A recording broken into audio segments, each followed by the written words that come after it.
Operation सिंदूर को लेकर एक बार फिर से प्रधानमंत्री नरेंद्र मोदी ने कहा कि आतंकियों के आकाओं के घर में घुसकर मारा है। 22 मिनट में आतंकियों के ठिकानों को जमींदोज कर दिया गया। सेना ने 100% लक्ष्य हासिल किया। पहलगाम के बाद मेड इन इंडिया हथियारों की डिमांड बढ़ी है। पीएम मोदी ने यह भी कहा कि पहलगाम नरसंहार को पूरी दुनिया ने देखा है। दुनिया के सामने आतंकवाद को बेनकाब किया गया है। दुनिया का ध्यान आतंकवाद पर केंद्रित हुआ है। ये मॉनसून सत्र एक विजयोत्सव है। पूरी दुनिया ने भारत की सैन्य शक्ति का, भारत के सैन्य के सामर्थ्य का रूप देखा है। ऑपरेशन सिंदूर में भारत की दल हित छोड़ करके देश हित में हमारे ज्यादातर दलों के प्रतिनिधि, ज्यादातर राज्यों के प्रतिनिधि विश्व भ्रमण किया, दुनिया के अनेक देशों में गए और एक स्वर से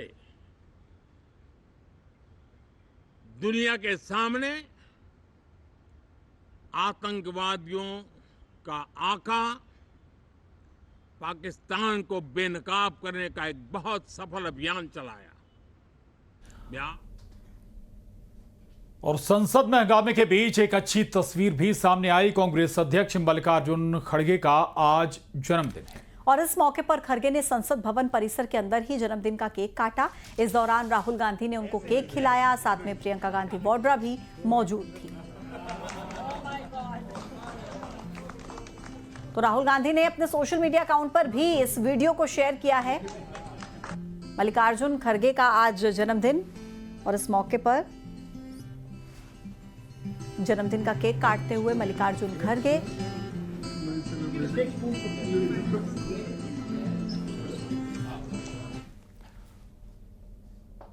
और मुंबई के घाटकोपर में एक बार फिर मराठी बनाम गैर मराठी का विवाद खड़ा हो गया। इस बार मामला एक महिला पर मराठी बोलने के दबाव बनाने का है, जिसके बाद महिला ने मराठी में बोलने से साफ इनकार कर दिया और कहा कि ये हिंदुस्तान है, यहां पर वो हिंदी में ही बोलेगी। इस जवाब से माहौल गर्मा गया और मौके पर मौजूद मराठी लोगों ने महिला से तीखी बहस की। विवाद का वीडियो सोशल मीडिया पर वायरल है, जिसमें महिला खुद को हिंदुस्तानी बताते हुए मराठी बोलने से इनकार करती हुई दिख रही है।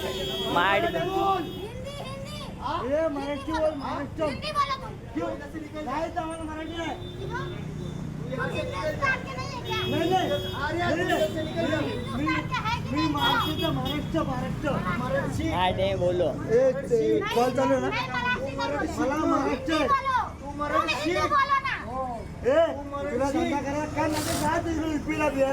समजलं काय? समजलं काय? कसं करती? काय करती?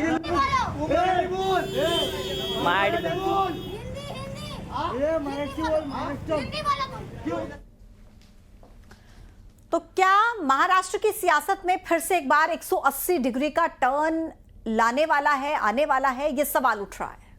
और क्योंकि उद्धव ठाकरे ने महाविकास आघाड़ी में सब कुछ ठीक ठाक ना होने के संकेत दिए। उद्धव ठाकरे ने एक इंटरव्यू में जो बातें कही, उसने एमवीए के नेताओं को चिंता में डाल दिया है। इससे पहले महाराष्ट्र के सीएम देवेंद्र फडणवीस भी उद्धव को सत्ता पक्ष की तरफ आने का ऑफर हल्के फुल्के अंदाज में दे चुके हैं। और अब सवाल यह है कि क्या उद्धव महाविकास आघाड़ी छोड़ेंगे? महाविकास आघाड़ी के भविष्य को लेकर अब सवाल उठने लगे हैं, क्योंकि उद्धव ठाकरे इस आघाड़ी के सबसे बड़े और अहम सहयोगी रहे हैं। अब से कुछ ही दिन पहले महाराष्ट्र के मुख्यमंत्री देवेंद्र फडणवीस ने विधान परिषद में हंसते हंसते उद्धव ठाकरे को सत्ता पक्ष में शामिल होने का न्योता दिया था, तो सदन में सभी ने इसे मजाक में उड़ा दिया था।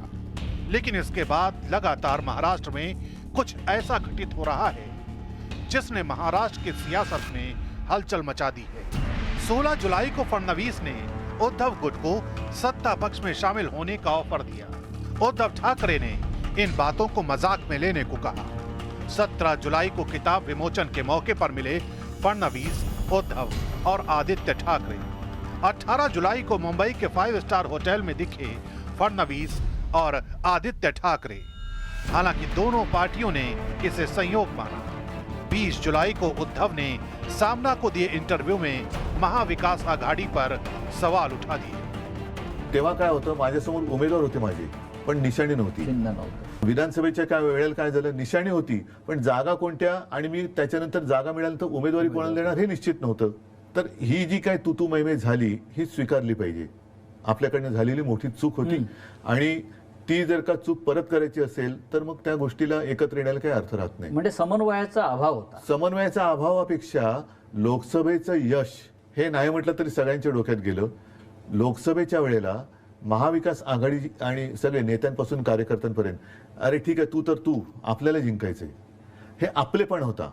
विधानसभेला और धार के मांडू में कांग्रेस के 2 दिवसीय नव संकल्प शिविर की शुरुआत हो गई है। एमपी कांग्रेस के अध्यक्ष जीतू पटवारी और नेता प्रतिपक्ष उमंग सिंघार ने शिविर का शुभारंभ किया, जिसमें कांग्रेस के सभी विधायक और पदाधिकारी शामिल हुए। वहीं कांग्रेस साला कमान भी नव संकल्प शिविर में वर्चुअली जुड़ेगा और विधायकों को संबोधित भी किया जाएगा। मिशन 2028 को लेकर कांग्रेस की तरफ से शिविर का आयोजन हो रहा है, जिसमें विधायकों को सरकार को घेरने के साथ साथ कई तरह की ट्रेनिंग दी जाएगी।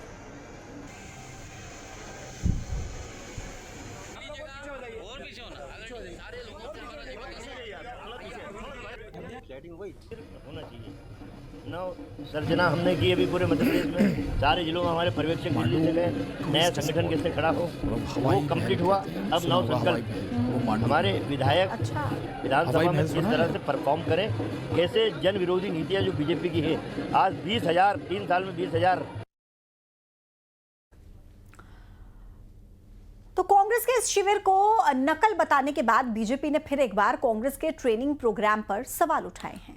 बीजेपी ने कहा है कि एक तरफ जहां सावन के दूसरे सोमवार पर सीएम डॉक्टर मोहन यादव उज्जैन में बाबा महाकाल की भव्य सवारी में शामिल होंगे, उनका आशीर्वाद लेंगे, जबकि कांग्रेस होशंगशाह के मकबरे और बाज बहादुर की मजार पर चिंतन कर रही है। और इस सोच के अंतर को आप समझिए। तो वहीं बीजेपी के आरोपों पर कांग्रेस ने पलटवार करते हुए कहा कि हम जनता की लड़ाई लड़ने की तैयारी कर रहे हैं, इसलिए बीजेपी के पेट में दर्द हो रहा है। जहां एक और बाबा महाकालेश्वर की सवारी में हमारी मुख्यमंत्री डॉक्टर मोहन यादव जी भाग लेंगे, सब उज्जैन में रहेंगे, महादेव जी की आराधना करेंगे। वहीं दूसरी ओर देखिए, हार पर चिंतन के लिए धार पहुंची है कांग्रेस। तो आप कभी सोचिएगा कि धार में जहां होशंगशाह का मकबरा है, बाज बहादुर की मजार है, तो ये मजार और मकबरे पर जाकर ये कौन सा विचार और विमर्श कर लेगा। तो आप दोनों का अंतर देखिए सोच का, भारतीय जनता पार्टी और कांग्रेस की। बीजेपी कह रही है नकल कर रहे हैं। इतनी पुरानी पार्टी है, जब भाजपा का जन्म नहीं हुआ था तब से कांग्रेस राजनीति में। और निश्चित ही 2 दिवसीय हमारा जो प्रशिक्षण का शिविर है उसमें हम आगामी रणनीति पर चर्चा करेंगे और नेतृत्व को सही दिशा में जाने के लिए प्रशिक्षण आयोजित, और ये समय समय पर कांग्रेस पार्टी पूरे देश भर में अन्य राज्यों में भी करती है।